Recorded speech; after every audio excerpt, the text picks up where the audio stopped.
Newswatch 12's Big Old Fish is brought to you by Kurt's Island Sports Shop in Minocqua. You're going to need a bigger boat.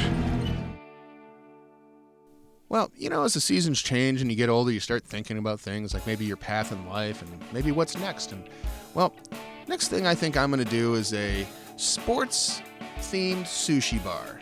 And it's going to be called, y'all ready for fish?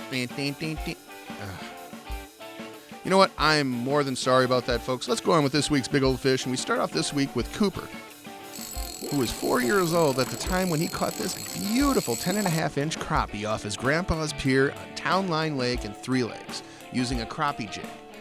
Well, first off, Cooper, you've had a birthday since you caught this fish, so happy birthday, belated. And that is one big old fish. Way to go. Keep on reeling them in. Next up, we have Alicia Croning, who was pan fishing on an Oneida County lake when she ran out of worms and decided to try her hand at bass fishing.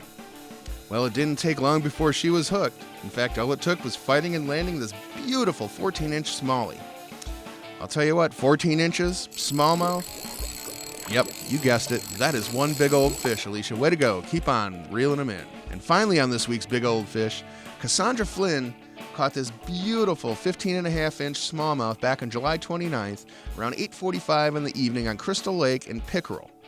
Well, that was about 15 minutes after her husband Adam had caught a beautiful 18-inch largemouth. Well, it sounds like y'all have the code cracked for catching big old fish.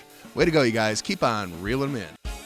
All right, fishermen and women, make sure to keep those trophy pictures coming. All the information you need to be in a future episode of Big Old Fish and win a Norling Taxidermy fish mill is on our website, wjfw.com. And remember, anglers, fish on.